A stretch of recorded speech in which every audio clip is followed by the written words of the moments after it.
Hello everybody and welcome to my crafting channel. I'm Alana from Upcycling NZ.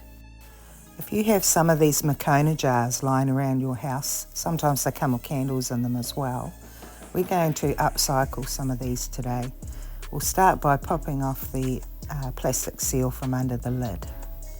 I'll do that to all three for now, and I'm just going to work on the glass lid.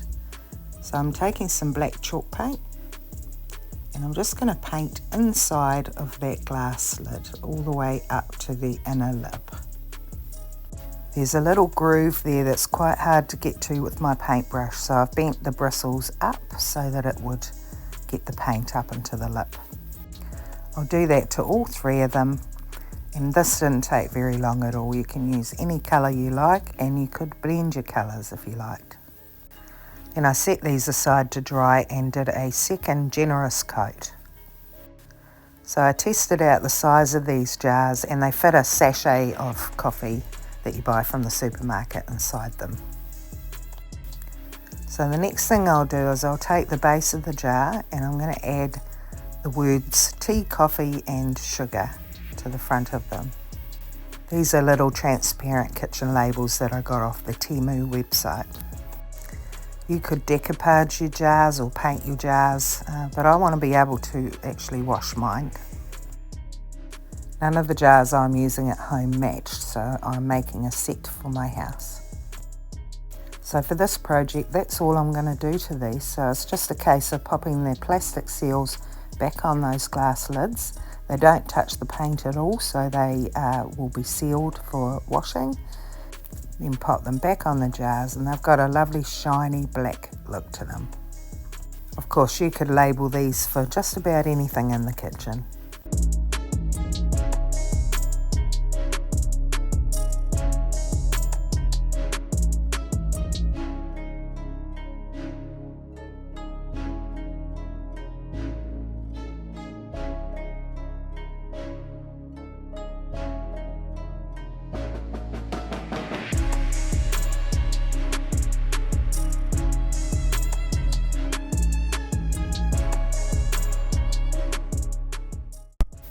For the next one, this jar already had the little gold hearts around the bottom.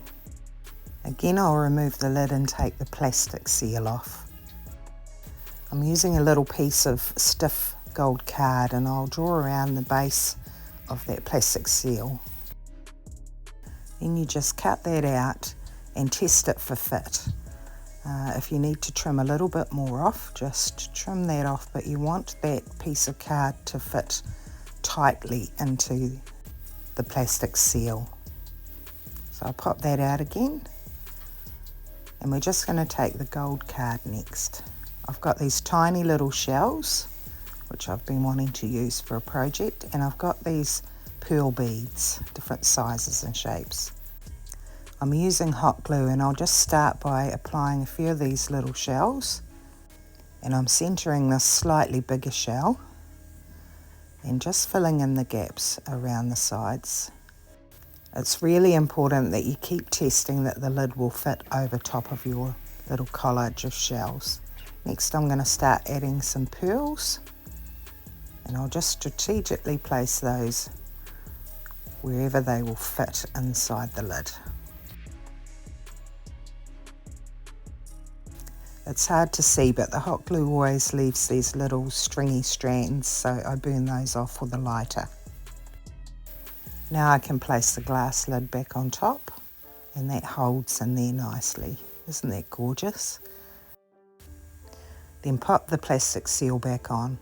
Because there's cardboard under there, I wouldn't guarantee that this was waterproof, the lid, but you could certainly wash the bottom of the jar and wipe the top. Next, I'm taking a length of twine, and I'm going to hold the bottom and wind it across itself about 3 times around the neck of the bottle. Then I'll tie a double knot and a little bow. Let me know in the comments what you think of these ideas so far. I hope you find some inspiration and want to try these out yourself. Now that I've trimmed off the excess twine, I'm just taking the hot glue gun, and I'm just going to put a dab under the top of the bow there so that it sits nicely in place when it's pushed back. Then I'm just burning off any loose fibres from that twine. Then you can use this for storage for just about anything.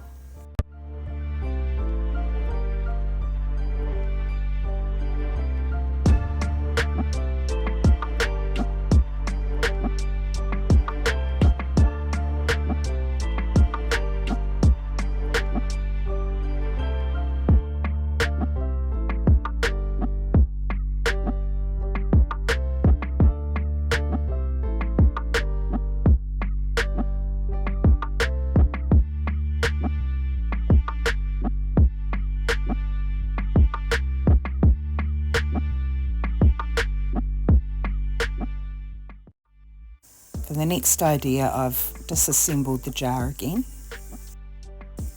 and this time I'm going to use little rose transfers.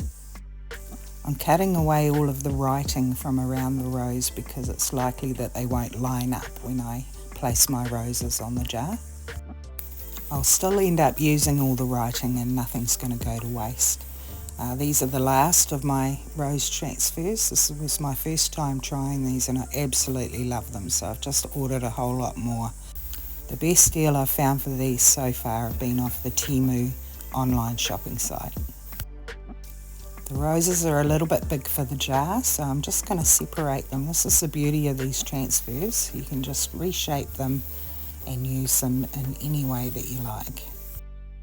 I'll apply these with the little spatula that it came with, and they just peel off and stick onto your surface, and then you start to rub them until you see the film start to lift, and then you can put your fingernail under it and start to ensure that all of your transfer goes down on the jar. You then take the plastic from your transfer and burnish it onto the jar by pressing firmly. I've started by using the writing and then I'll apply the roses. The writing is in a different language and it just sort of appears from behind the roses on the initial transfer, so it won't matter if I mix those up and change them around. I'm absolutely loving how that's starting to look. Now I'll use up all of those little random offcuts of lettering and apply them all over. I think this jar would be gorgeous in a bathroom or a bedroom with those makeup removal pads in it, or some cotton buds or cotton balls, but you can put anything in these. The transfer needs to be sealed, so I'm using a Rust-Oleum clear coat. This one's in a matte finish, and it sort of gave the jar a slightly sea glassy look. It was more obvious once it had dried, but I love it. For the lid of the jar, I've got this little paper rose. Isn't it gorgeous? And I'm just going to elevate it a little by popping it on this little plastic piece, which was the seal out of one of my glue containers. And I've got this little broken lacy bit of metal that was off some broken jewellery, and I'll attach it to that. I wanted to elevate it so that you could see a little bit of that metal lacy bit from around the jar. I'm using liquid nails, which is a clear finish, or you could use E6000 to attach it to the plastic. Because the plastic's flexible, I want that to ensure that it has a really tight seal. This is what it'll look like once it's fully cured. I have a little vintage brass button, so cute these, and a little piece of black ribbon, and I'm just going to thread that through from the back so that both of the strings end up coming out the front of the button. Then I'll just create a loop, slip it over the top of the jar, and I'm going to tie a little knot in the front. I think the black ribbon, the little metal piece I have in the lid, and the black writing are beautiful accents on this jar. I've just added a dab of hot glue just to hold that ribbon down in place. I think this is absolutely gorgeous. Let me know what you think. Then I'm just going to put the jar back together, and this one's finished.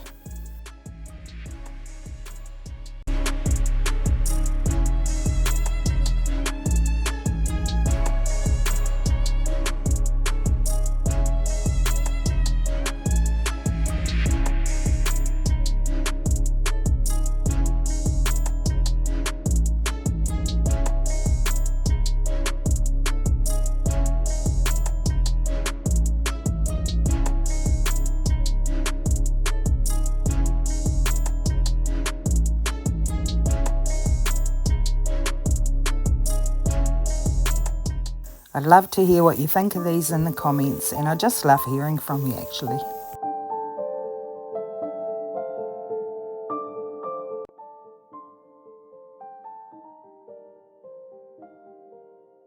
Thank you so much for watching. If you enjoyed my content, please share and like and subscribe for more videos like this.